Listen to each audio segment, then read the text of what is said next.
Hey everybody, welcome back to another video. So as some of you may know, this is my wife and she's pregnant. We're expecting a baby.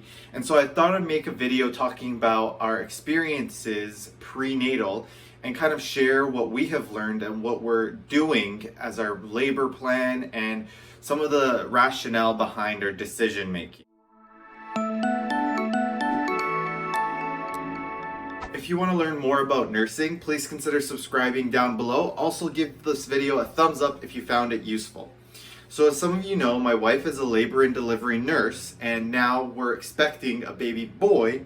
So we're quite knowledgeable about the prenatal theory, but actually living it and experiencing it is a bit different. So I wanted to make a video and share our experiences and some of the rationale and how we've coped with some of the changes that that being pregnant has caused.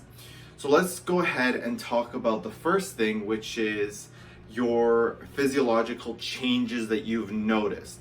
So as we know, when you get pregnant, you're going to obviously gain weight. There's going to be a lot of blood volume, a lot of oxygen demand. There's a lot of physiological changes associated to that. So I want to ask Nicole, what are some of the most notable physiological changes that you've experienced and how have you felt? I think probably the most prevalent one that people can see, obviously, is weight gain, which is hard to deal with as a woman at any point in your life, especially when you're wondering like exactly how much is normal. But they say it's really just so different for every single woman. Some people find they gain a whole bunch of weight in the first trimester. Some people lose a whole bunch of weight in the first trimester because they're sick. For me, my personal experience has been that it's been a fairly slow and steady incline until the last trimester I've gained the majority of my weight. But starting off in a normal body weight category, they say generally to gain somewhere between 25 and 35 pounds. That being said, we are going with midwives, and there's actually like not much evidence to even weigh people in pregnancy unless you notice that people are becoming rapidly swollen or people feel like all of a sudden they've gained 10 pounds in a week. That's not safe.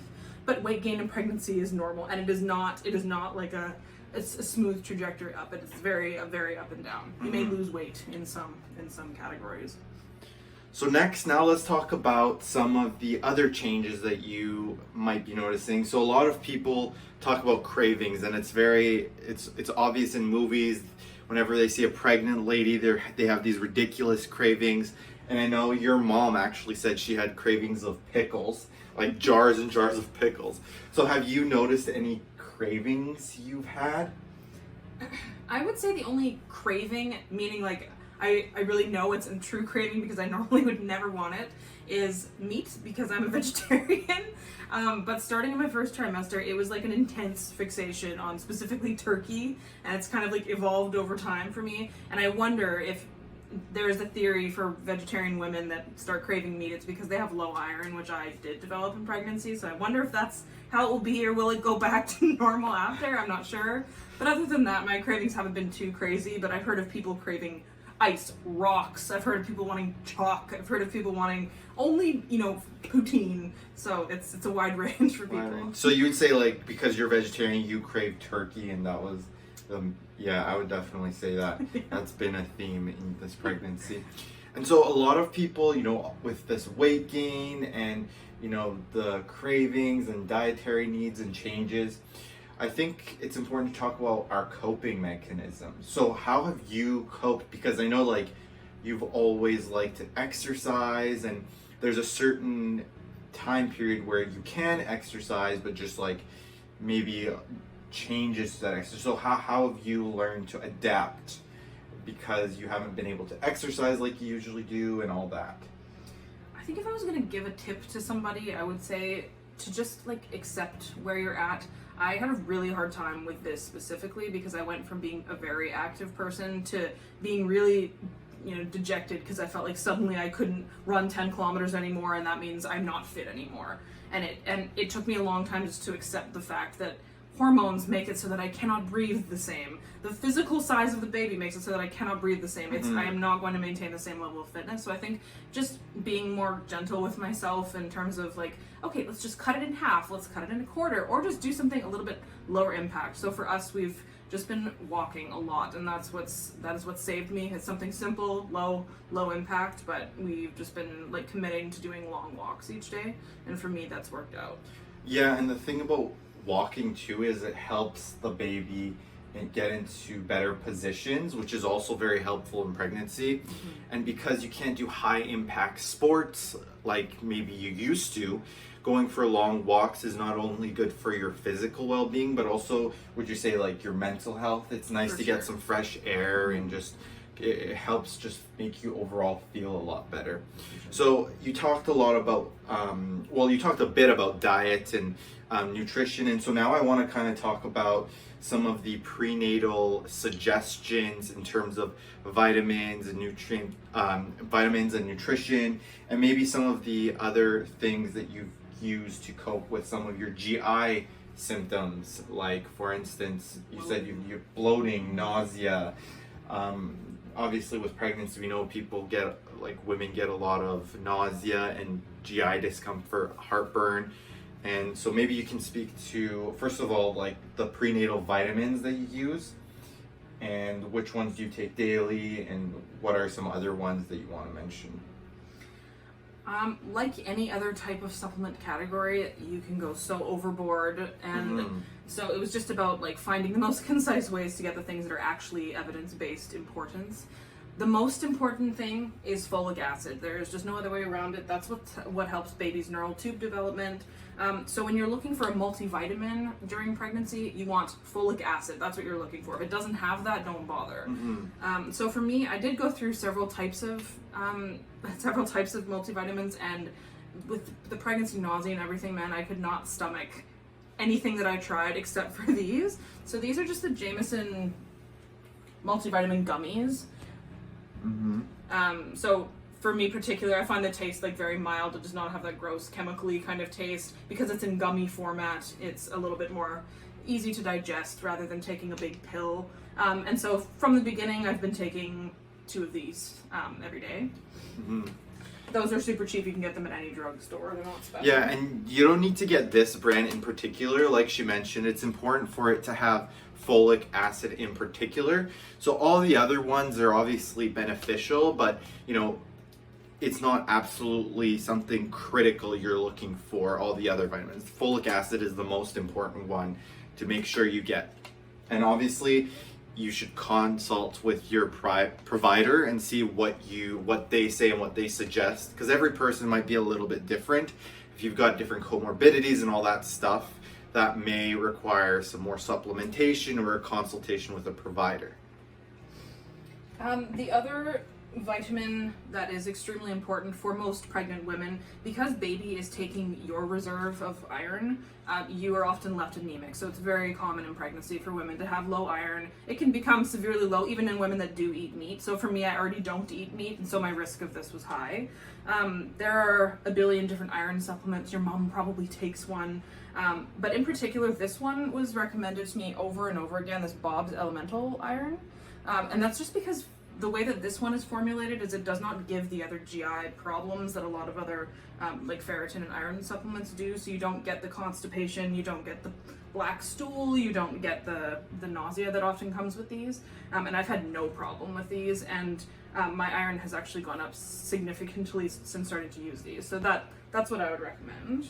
So the links for all these vitamins and supplements that we used will be in the description box down below if you want to take a look at them. Now, like I said, these are not absolutely mandatory. These are just what we decided to use. And yeah, this one has 150 milligrams of elemental iron with each pill. And I just take one of those and you take one of those a day. The last thing that I take, which I did not start to take until my 3rd trimester, is just magnesium citrate powder. This is not specific to pregnancy even. This is so beneficial for anybody to be taking for a wide variety of reasons. But the reason that I started taking this was because the worst symptom that I had in all of this has been this bloating. It's like this really, really distended, uncomfortable feeling at night specifically. It would get worse as the day went on. Very common, once again, because of hormones and just mechanical space. You are not digesting the same. So a lot of women find that they are dealing with constipation. I personally wasn't particularly constipated, but this isn't a laxative per se. It's a smooth muscle relaxant, very, very gentle. Just helps keep you regular. It will not give you diarrhea. But beyond that, this is just really good for your muscles. It's really good for your bones, and it's really, really good for keeping people calm. I've seen the same supplement called Calm Powder. This is what it is. It's magnesium. If you see something Calm Powder, it's most like this magnesium citrate, just because it's also been known to really help with mood. For me, I felt pretty calm my whole pregnancy, but it may or may not be somewhat due to this. So I found it to be a huge help with the bloating and digestion aspect, and also with mood. So this one has 300 milligrams per scoop. And I've actually noticed that when I pour this for her and I mix it in a drink, she says the taste is kind of weird. So in order to combat that, we do use some sort of a water water flavoring that she really likes. So you can consider that if it's really hard for you to be able to take this in your drink or just drink it in general. And it's interesting, like myself and Nicole, like we both are very conservative with supplements, because I think a lot of people think that supplements do so much for you, and while they are important, I think it's important to realize that you can easily go overboard and take way too many supplements. And so you always want to be having a consultation with your provider, see what's actually beneficial, and don't waste your money on buying all these other things that you read in magazines or stuff like that, because not all of it is actually beneficial. It's not evidence-based. It might be like people have found it helpful, but there's no actual science to show that it provides any true benefits. Or the more common issue is just even in the multivitamins that I take, there is enough folic acid in this one that's above the 400 milligram that you're looking for. But outside of that, all of these other things that are in there, these are trace amounts. Any type of supplement in this amount, it's not going to make any difference for you. So do your research for what you're actually looking for and what's important. Maybe you don't even need a multivitamin for you. You just want to take folic acid. So really, actually look into it. A lot of people take multivitamins and it's shown to do nothing for them in the amounts that's there.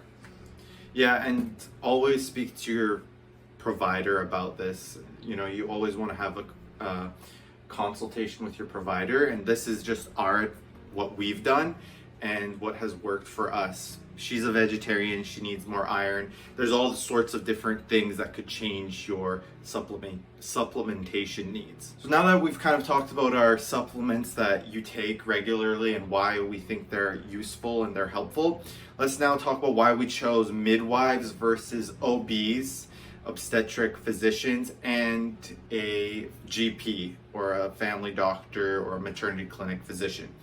So the reason I think personally midwives are superior is because they have a bit more time with helping both the woman and their partner be more involved in the everyday care of the patient. So I think OBs are wonderful. They're extremely knowledgeable, and physicians are extremely knowledgeable, but they may not have as much time because they're so busy and they're so sought after that it makes it a little bit more difficult to, ask their advice for certain things. They're very busy with all sorts of patients all the time.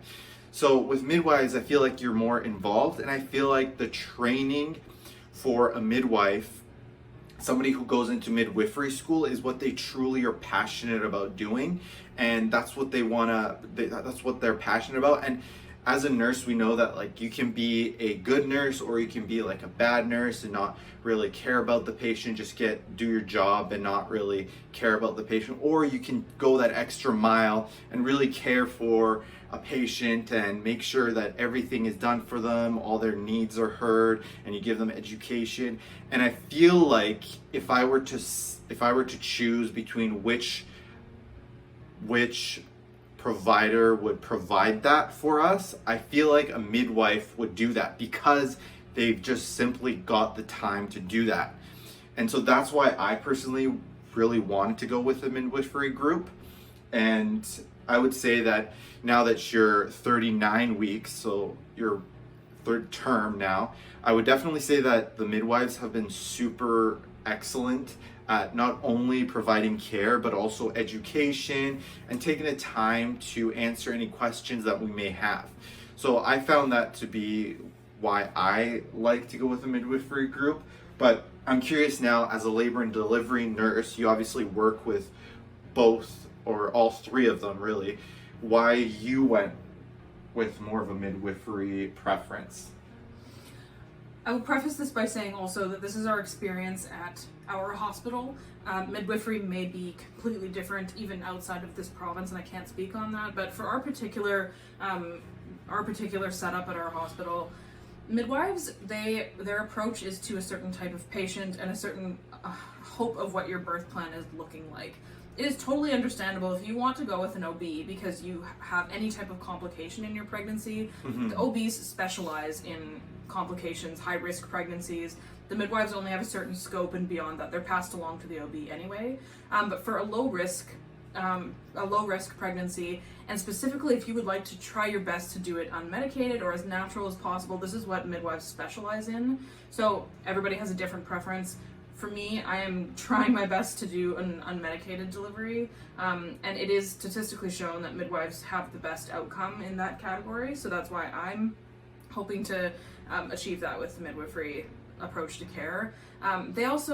They do more, like Sep said, more hands-on type care. There's like massage involved, there's aromatherapy, there's acupressure, all of these things that we know help but aren't practiced by other providers. And you may or may not agree, you may or may not be interested in that kind of thing. But for me, I've just seen the success with patients using those things, and so I'm hoping to have the same for myself. So that's why I would like to go with the midwife. Yeah, those are excellent points. Like, if for instance Nicole had some sort of complicating factor, I would definitely go ahead with an OB because they've got that knowledge that they just have to have in order to be qualified as an OB. So that would definitely change things up. But because, like she said, she's otherwise healthy and no other concerns, and because you mentioned kind of our labor plan is to have no medication, very, very hands-on, low intervention. Yeah, low intervention approach. That's another reason why we went with midwifery. And let's talk more about our labor plan. So, as many people, maybe you don't know, but as you come closer to the due date, there's obviously a plan that you might think about before, obviously she goes into labor. So there's all these different types of interventions that you can provide before or during, like just before labor. And so you want to think about these things beforehand. So our approach, like she mentioned, is to be like the least amount of medical interventions possible. And there's obviously a wide range that you can choose from. And we chose this just because that's what you wanted, right? It's not really saying that if you choose medical intervention, it's bad. Yeah. It's just a matter of preference. And I would recommend that you and your partner have that conversation because it makes a significant difference in how the labor progresses and what happens. So let's talk about what you expect of me and what you want during labor, and let's just talk a little bit about that. I think once again this is my plan, hoping that things are going to go exactly how I have in my head, but this may be very different than what I'm thinking it will be. But if it goes kind of predictably, I'm hoping that Sep can involve like a lot of massage, just because that was what we learned about in our prenatal class, and once again I've seen such success with that. I've also looked a lot into Hypno Birthing, which sounds very airy-fairy. It's not. It's just specific breathing techniques that people can use for different stages of labor, which once again is evidence-based. It was even taught in our prenatal class, which is taught by another labor and delivery nurse. So I think just helping me like keeping focused on my breathing, giving little incentives, like I was talking to Sep last night and just saying maybe for me it'd be helpful just for him to say like, okay, there's just 30 seconds left of this contraction, just get past another 20 seconds and then you can see an end in sight to every pain, and every pain will go away. So for him, I think just words of encouragement, massage. I think I'm probably going to get very hot because I'm always running so hot these days that I got a little misty fan thing. It's very important that he's misting me at all times. So it just depends. And like he said though, most importantly, make sure that you and your partner talk ahead of time about what the woman expects, what the husband is nervous about. Like, it's good to know for your partner ahead of time. If he's someone that's very queasy and he knows he's faint at the sight of blood, the last thing that the woman wants to be worrying about in labor is worrying about her husband fainting. So just make sure you have a chair and that discussion is done with ahead of time, and that he's sitting down, like at the delivery. It's very common. There is no shame in any of this at all. So just being on the same page is so important. Yeah, like the worst thing that can happen is a code blue happens to a maternity ward, and the emerge nurse, me and a bunch of physicians, come up to the floor only to find out that the patient is actually okay, but the husband is the one passed out unconscious. So, like, always think about these things. And another thing that's really important is talking about, with planning, is it removes a lot of stress, because, for, your 4 P's of labor, which is power, passenger, or power, passageway, passenger, and psyche. The psyche is so important because, in a calm and a relaxing environment, that's when true labor occurs, and that's where the woman can feel the best about pushing, and it just provides a better overall experience. And the best way to provide a good psyche for the laboring woman is by talking about it, for planning, thinking about what they need. If she needs to be misted by this mister, if that makes her happier, for sure do it and talk about it. And I think that's what's really important as well. And let's talk a little quickly about some of the things that occur throughout the pregnancy that you've noticed, and now that you're 39 weeks, I kind of want to talk about contractions. So, throughout I think it was around 28 weeks and onwards, you felt Braxton Hicks contractions, and those are not true contractions, right? So maybe you can speak about that, and then talk about, now that you're truly feeling contractions, how that feels different and what you've noticed. So some women experience Braxton Hicks, some people don't at all. But if you are one of the ones that do, like Sep said, you kind of can start as early as even 25 weeks. Braxton Hicks contractions are not painful. They just feel like a tightening. You may be able to physically feel that your uterus feels hard. But the difference is Braxton Hicks are irregular. They don't change your cervix at all. They don't become more painful. They usually completely go away depending on your position and when you're laying down, and if it's the time of day. But for me, I would say that they stayed about the same until my last week of pregnancy, where I noticed that they gradually became a little bit tighter when they were happening, and sometimes they would wrap around into my back. And then in the last sort of 3 days, like 39 weeks onwards, they will sort of start at the top of my uterus and make their way down around my back, and then cervically, where you feel a little bit of pressure and like a pinchy sort of sensation, which is usually how it goes. And those are more aiming towards what true contractions are, which are actually going to change my cervix. So that's been the change of those.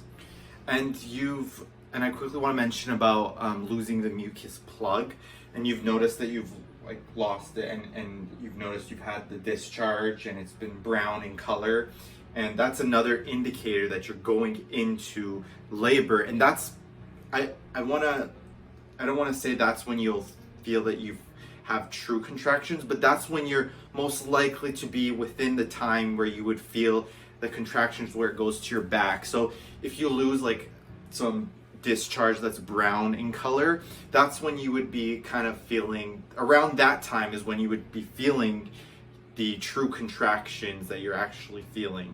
And so moving on, I want to talk about losing your breaking your water, and talking about what are some things that what we're expecting for losing your water. Like, obviously there's the nitrazine test. So there's these strips that you can test, and that will tell you if it's actually your amniotic fluid that you're losing. And so you just test it, and the way I remember if it's amniotic fluid is blue is goo, which means that it's not urine. So what are some things that you're looking out for, and what are you, just your experiences on that? Once again, I think it's important to remind people that it is not the way it is in the movies. Yeah, that's also important too. Yeah, because when I started, I for sure thought, I don't know if this was everyone, but I thought everyone's water broke, there was this big explosion, and then you instantly went into just like screaming crazy labor, and it lasted like an hour, and then the baby was born. Like, I didn't know anything at all when I started. But there is so many paths all of this can take. It is a small number of people that break their water before going into labor. It's called premature rupture of membranes, or pre-labor rupture of membranes, rather. And if that happens, they can give you up to a certain time to go into labor naturally. Most women will after their water breaks, but some women don't, and then you may have to get augmented or induced. And that's just completely dependent on the person, once again. More likely, and most people, lose their water during labor. So there's not a firm understanding as to why your water breaks when it does. There is not actually a lot of knowledge and evidence behind that. But the idea is that the pressure in the abdomen when you're having these contractions is what's going to break your water. So for most people, those become strong enough to break it when they're actually in labor. So like Seb said, there sometimes is a question of, did my water break? Was it just discharge? Did I pee myself? Could be at this stage. So we often get calls from patients at the hospital asking these questions. And we bring them in, and the first thing that we would do is the nitrazine swab. It looks like a giant cotton swab. And you dip it, and if it turns blue, then it's very possible that your water has broken.